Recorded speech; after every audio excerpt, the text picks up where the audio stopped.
Seperti yang saya katakan tadi, jadi bahasa Indonesia itu tidak hanya mempelajari tentang dasar berbahasa. Selama ini kan kalau orang tahu biasanya bahasa Indonesia. Ya hanya seperti itu, tapi tidak. Di dalam bahasa Indonesia itu banyak sekali ilmu-ilmu yang tentunya harus dipahami dan harus didalami lagi. Kalau misal orang itu hanya memahami bahasa Indonesia secara dasar ya, paling tidak orang itu kan tidak tahu prosesnya seperti apa. Misal seperti huruf vokal B. B itu kalau dalam fonologi ya, itu disebut dengan huruf bilabial.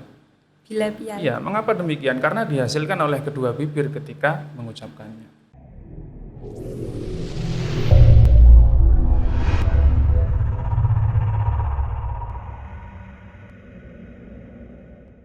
Assalamualaikum warahmatullahi wabarakatuh. Berjumpa kembali dengan saya Nikmatul Hikmah di podcast Fakultas Tarbiyah dan Keguruan Institut Agama Islam Darussalam Blok Agung.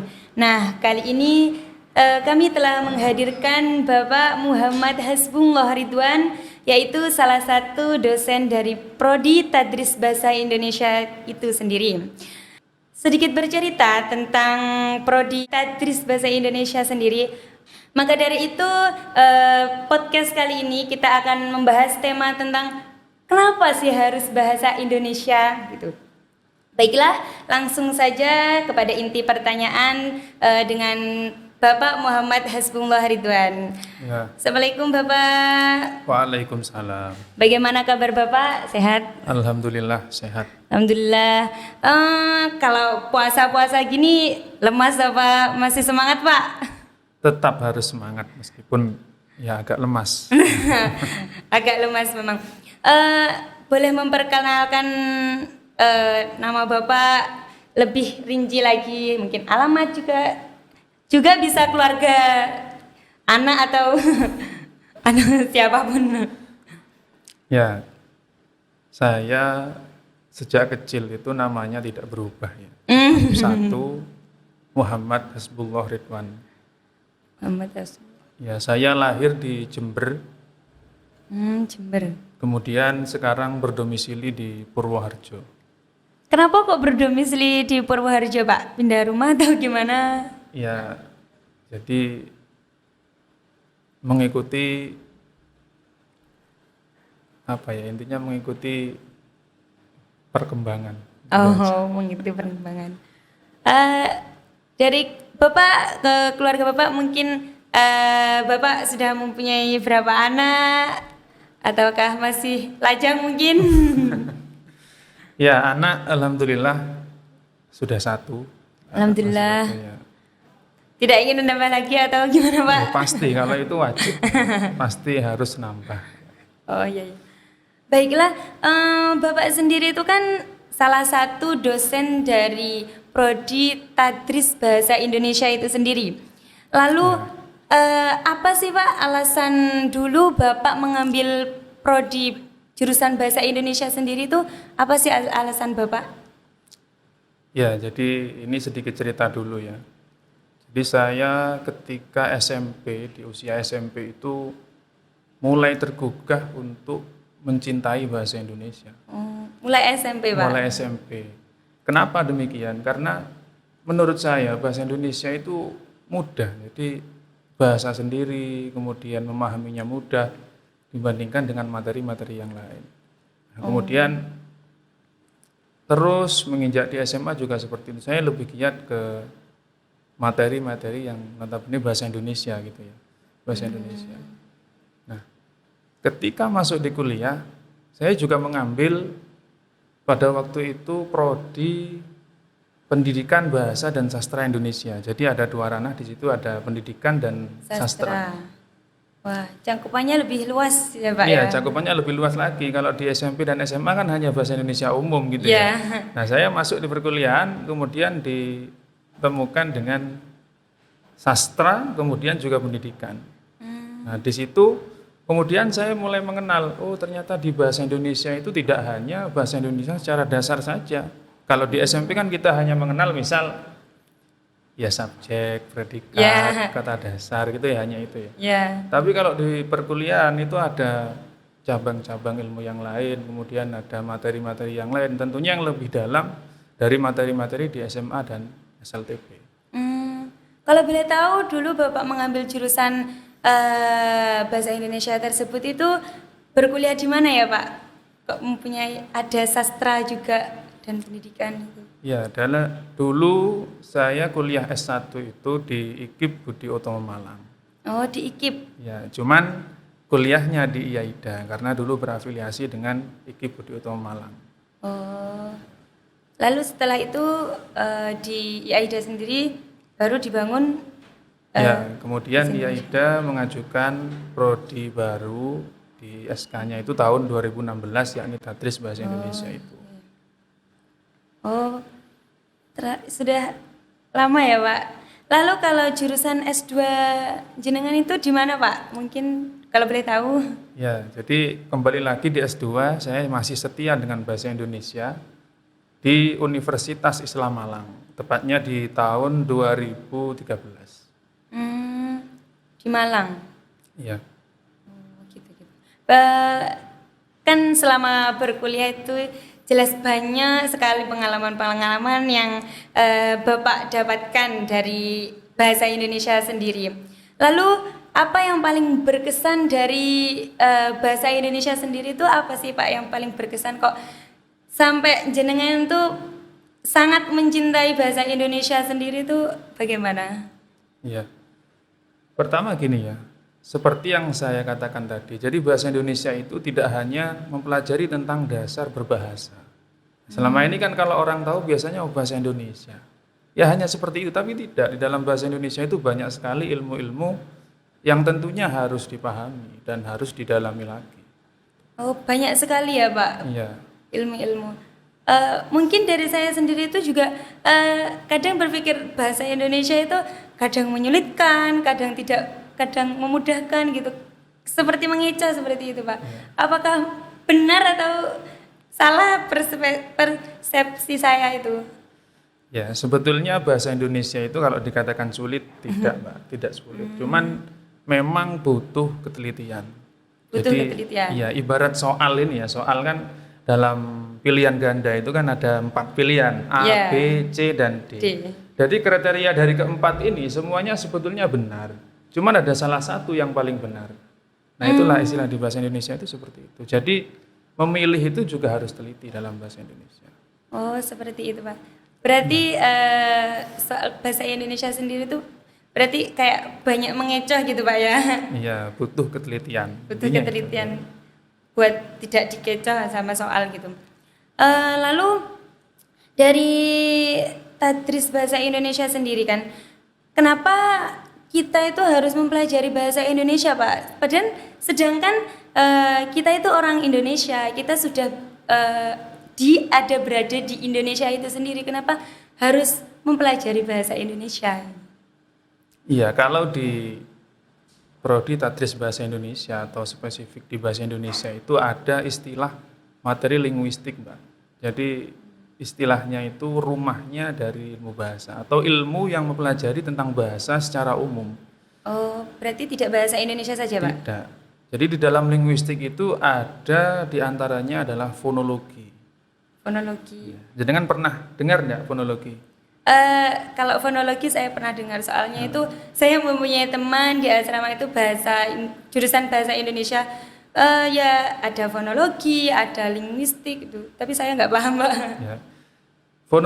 Fonologi itu diantaranya adalah mempelajari tentang bunyi bahasa. Jadi bagaimana bunyi bahasa dihasilkan itu. Bunyi. Ya. Kalau dalam bahasa Arab itu ya kiroati. Kiroatinya di bahasa Indonesia itu masuk dalam ilmu fonologi. Jadi makhorijul huruf dalam fonologi di sana, dalam bahasa Indonesia. Kok bisa ya Pak? Kan bahasa Indonesia. Sepertinya bahasa Indonesia itu kayak bahasa yang sangat sulit bagi orang luar negeri untuk dipelajari gitu Pak ya. Soalnya dari bahasa nasi nanti ada lain lagi kan, kalau nasi banyak itu nasi, nanti kalau sedikit itu namanya apa, itu kok bisa ya Pak bahasa Indonesia itu lebih rinci seperti itu? Itu memang gini ya, dalam bahasa Indonesia itu ada kata dasar, ada juga kata yang bersamaan dengan afiksasi, nanti sudah berubah lagi maknanya. Itu juga ada dalam cabangan linguistik, dibahas nanti dalam morfologi. Morfologi. Iya, morfologi. Jadi bagaimana kata dasar itu bisa berproses dari kata kerja menjadi kata benda atau sebaliknya. Contoh seperti gunting ya. Gunting itu kan kata benda. Ya. Kemudian ditambahi dengan afik, menggunting. Itu kan menjadi kata kerja. Itu juga dibahas secara detail dalam morfologi. Oh, jadi di tadris bahasa Indonesia itu cangkupannya lebih luas sekali ya, Pak ya? Iya, sebetulnya masih dalam sekali dalam ilmu bahasa Indonesia itu dan banyak sekali pokok ilmu yang harus dipelajari. Oh, seperti itu. Mungkin kalau menurut Bapak bagaimana pendapat Bapak tentang biasanya kan orang Indonesia itu selalu bertanya-tanya gitu, buat apa mengambil bahasa Indonesia itu? Bagaimana strategi Bapak untuk meluruskan itu semua agar warga Indonesia itu tidak memandang kalau bahasa Indonesia itu hanya sekedar bahasa Indonesia sendiri gitu. Karena bahasa Indonesia sendiri itu kan memiliki cabangan banyak gitu. Bagaimana strategi Bapak? Ya, tentunya yang pertama kita harus membanggakan diri dulu. Jadi kita sebagai warga negara Indonesia itu tentunya harus bangga dengan bahasa yang kita miliki, jadi bahasa Indonesia. Bahkan kabar terbaru ya, bahasa Indonesia itu ya akan diusulkan menjadi bahasa kedua ASEAN. Bahasa kedua ASEAN, Pak? Bahasa kedua ASEAN. Wow, keren sekali ya Pak, bahasa Indonesia di negara kita berarti. Itu yang pertama. Kemudian yang kedua, kita mulai mengedukasi ke masyarakat bahwa bahasa Indonesia itu banyak sekali ilmu yang perlu dipelajari. Bukan hanya di linguistik, Mbak. Jadi di sana nanti ada sastra, ada juga tindak tutur. Seperti pragmatik ya, namanya ilmu pragmatik. Jadi pragmatik itu ilmu yang mempelajari tentang makna tindak tutur. Tindak tutur. Mungkin bisa dicontohkan Pak dari ilmu tindak tutur sendiri itu bagaimana? Ya, jadi bagaimana cara kita berbicara kepada seseorang? Terus apakah pembicaraan kita itu sudah sopan apa belum? Itu juga dipelajari dalam pragmatik. Atau kita menghendaki sesuatu tapi tidak secara langsung dengan bahasa sindiran contohnya gitu. Oh, bahasa sindiran. Iya, itu juga dibahas dalam pragmatik. Oh, seperti itu ya Pak. Lalu kemudian pentingnya dari menguasai ilmu linguistik itu sendiri tuh untuk masyarakat Indonesia itu seperti apa Pak? Mungkin khususnya untuk mahasiswa sendiri itu bagaimana, untuk masyarakat Indonesia itu seperti apa itu mungkin ada perbedaannya, pentingnya gitu Pak. Pentingnya, ya. Kalau misal orang itu hanya memahami bahasa Indonesia secara dasar ya, paling tidak orang itu kan tidak tahu prosesnya seperti apa. Misal seperti huruf vokal B. B itu kalau dalam fonologi ya, itu disebut dengan huruf bilabial. Bilabial. Iya, mengapa demikian? Karena dihasilkan oleh kedua bibir ketika mengucapkannya. Nah, ketika tidak tahu seperti itu, otomatis yang tidak tahu dengan ilmu fonologi atau ilmu bahasa Indonesia yang secara mendalam. Mungkin bisa dicontohkan bahasa linguistik selain fonologi, terus selain tutur kata itu mungkin ada yang lain Pak? Tadi ada morfologi sudah ya. Ya. Kemudian ada semantik. Semantik ya, itu ya. makna kata. Oh, makna kata. Ya, makna kata. Jadi antara kata per kata itu biasanya kan berbeda. Itu juga dibahas dalam semantik. Atau ada juga stilistika. Stilistika itu membahas tentang susunan gramatikal. Jadi seperti subjek, predikat, objek, keterangan dan sebagainya. Lalu mungkin kan dari mungkin siswa SD maupun SMP itu kan biasanya ada yang menyukai bahasa Indonesia atau ada yang biasa yang biasa pada makul bahasa Indonesia. Mungkin dari Bapak sendiri itu bagaimana cara Bapak untuk bisa mempengaruhi siswa-siswa SD tersebut supaya bisa lebih mengenal bahasa Indonesia itu? Bagaimana strategi Bapak tersendiri itu mungkin bisa dicontohkan seperti apa? kepada siswa SD ya. Ya, Siswa SD. untuk Jadi, melatih gitu loh Pak. misal dalam materi SD itu ada materi bercerita atau dongeng ya. Ya. Ya, nanti kita edukasi dengan strategi-strategi tersebut. Jadi kita bisa berdongeng kepada anak-anak dengan menggunakan bahasa Indonesia yang baik dan benar. Misal seperti itu. Berdongeng salah satunya. Ya, atau berceritalah kepada anak-anak SD itu, tapi dengan menggunakan bahasa Indonesia yang baik dan benar. Mengapa demikian? Karena pengajaran bahasa ini harus dibangun sejak kecil. Sejak kecil, bahkan sejak anak itu belum bisa berbicara secara benar, itu pengajaran bahasa harus diajarkan secara benar. Kalau menurut Bapak sendiri itu dari kecil itu kita itu lebih baik mengajarkan bahasa Indonesia atau bahasa Jawanya dulu gitu Pak? Soalnya biasanya kan orang tua kan berbeda-beda. Ada yang langsung mengajarkan bahasa Indonesia kepada anak, mungkin dari bahasa Jawa atau gimana gitu Pak? Iya, dalam ilmu bahasa itu ada dua Mbak. Jadi ada B1, ada B2. Jadi B1 ini bahasa pertama yang diperoleh atau bahasa daerah. Kemudian yang kedua ini B2, bahasa kedua ini bahasa yang diperoleh setelah bahasa daerah. Nanti bisa bahasa Indonesia, bahasa Inggris, dan yang lain. Nah, kalau menurut saya yang harus dipelajari memang harus bahasa yang sesuai dengan daerahnya masing-masing. Daerah masing-masing Pak? Kalau lahir di Jawa ya berarti bahasa Jawa, kalau di Madura ya Madura. Berarti dari bahasa Indonesia sendiri berarti di B2 tadi gitu Pak? Iya, di B2. Menurut Anda dari anak kecil yang sudah bisa bahasa selain bahasa Indonesia itu menurut Anda itu bagaimana? Tetapi belum tahu mengenai bahasa Indonesia dengan lebih rinci itu menurut Bapak gimana? Ataukah baik ataukah untuk bisa mengajarkan bahasa Indonesia dahulu apa gimana Pak? Kalau pengajaran bahasa Indonesia bagi anak kecil Mbak ya itu yang penting sudah dikatakan baik dan benar. Artinya baik itu sesuai dengan situasi dan kondisi. Kalau benar itu sesuai dengan kaidah ejaan UEB. Kalau sekarang terbaru PUEB ya. Kalau dulu kan EYD. Nah, sekarang yang terbaru itu PUEB. Gitu. Jadi sesuai dengan itu. PUEB. Mungkin bisa Bapak jelaskan, kan tadi kembali ke Prodi Tadris Bahasa Indonesia sendiri yang berdiri pada tahun 2016. Kenapa kok baru muncul pada tahun 2016 sedangkan dulunya itu masih bergabung sama yang ada di Malang, perkuliahan yang ada di Malang itu gimana Pak prosesnya? Mungkin ada banyak halangan, rintangan gitu Pak?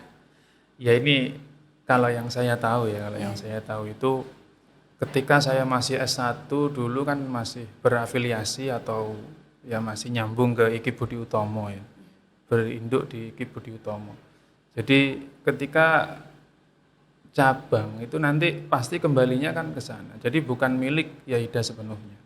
Nah, mungkin dengan perkembangan zaman akhirnya IAIDA ingin mendirikan sendiri, kemudian melakukan pengajuan sampai SK-nya dikeluarkan tahun 2016 itu. Oh, baru dikeluarkan pada tahun 2016. 2016 ya. Oh iya.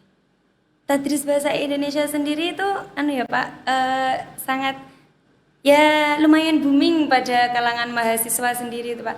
Mungkin dari Bapak sendiri itu mungkin ada strategi mungkin atau cara supaya dari mahasiswa baru itu supaya ingin memilih jurusan bahasa Indonesia sendiri itu mungkin dari Bapak sendiri apakah ada masukan atau gimana? Ya tentunya untuk Prodi Tadris Bahasa Indonesia itu mempunyai output atau lulusan yang nantinya bisa satu menjadi pendidik ya.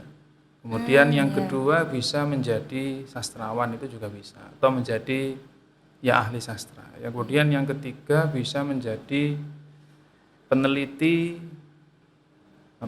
awal itu ya, peneliti awal itu juga bisa, menjadi editor juga bisa. Nah, nanti itulah yang akan dikenalkan kepada adik-adik siswa di tingkat SLTA seperti itu.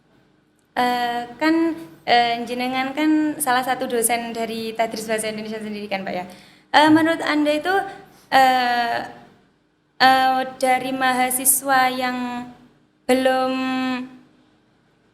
sama sekali mengetahui dari seluk-beluk bahasa Indonesia sendiri itu dari tindakan jenengan sebagai dosen itu bagaimana supaya bisa mengubah mahasiswa tersebut menjadi mahasiswa yang berpengetahuan tinggi tentang tadris bahasa Indonesia sendiri itu bagaimana Pak? Iya, jadi biasanya ini terjadi pada maba ya, mahasiswa baru, jadi baru masuk di bahasa Indonesia, sama seperti saya dulu. Jadi ketika masuk di S1 itu belum tahu ternyata bahasa Indonesia itu ada cabangan-cabangan ilmu linguistiknya. Nah, yang pertama ya tentu ya dikenalkan dulu. Jadi dalam bahasa Indonesia itu ya seperti ini. Jadi harus ada ilmu-ilmu yang dipahami selain ilmu bahasa Indonesia secara umum. Jadi nanti ada ada cabangan-cabangannya juga. Nah, itulah yang dikenalkan dulu. Berarti awalan itu mengenalkan bahasa Iya, mengenalkan linguistiknya dulu, kemudian terus berjalan kan hingga memenuhi semua pembelajaran tersebut. Oh, seperti itu. Lalu dari tantangan dari tadris bahasa Indonesia itu seperti apa ya Pak? Mungkin boleh Anda ceritakan dari pembangunan dari awal mula tadris bahasa Indonesia ini muncul mulai dari tahun 2016 itu mungkin ada halangan atau rintangannya apa itu gimana? Apa bisa diceritakan pengalaman Bapak dalam membangun ini semua? Ya, kalau pengalaman itu yang saya tangkap dari teman-teman, yang saya pahami itu biasanya memang anak-anak itu ya belum tahu bahasa Indonesia itu seperti apa loh. Kan taunya hanya bahasa Indonesia saja. Oh, iya.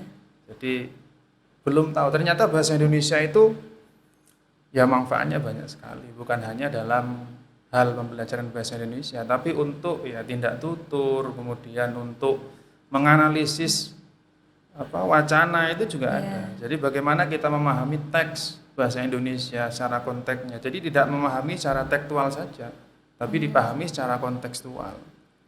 Dan banyak lagi yang lain.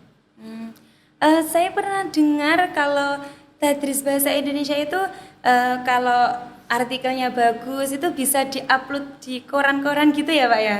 Ya, jadi alhamdulillah dalam beberapa bulan ini tulisan dari teman-teman mahasiswa itu sudah banyak yang diupload di koran Radar Banyuwangi sampai ke Times Indonesia, yaitu kemarin baru satu, tapi yang lain di Radar Banyuwangi itu sudah banyak, ada 10 lebih bahkan itu. Oh, seperti itu Pak. Wow, awalan yang baik untuk Indonesia juga ya Pak. Ya.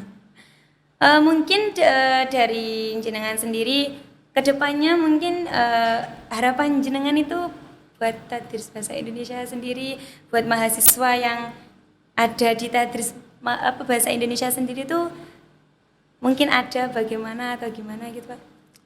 Iya, kalau harapan dari saya pribadi itu untuk teman-teman mahasiswa itu lebih giat lagi untuk memahami dari semua cabang ilmu linguistik, satu ya. Yang kedua untuk ilmu kesastraan dan ilmu tentang pendidikan. Karena nanti outputnya bahasa Indonesia atau tadris bahasa Indonesia itu ketiga itu. Ketiga tadi Pak? Iya, ketiga tadi itu. Oh, seperti itu. Baiklah, terima kasih Bapak telah menjadi narasumber dari podcast ini. Mungkin dari Bapak sendiri ada closing statement Bapak mungkin monggo. Ya. Jadi bahasa Indonesia ya. Bahasa Indonesia itu satu perlu dibanggakan. Karena apa? Bahasa Indonesia itu sebagai ciri khas negara kita, sebagai bahasa negara kita.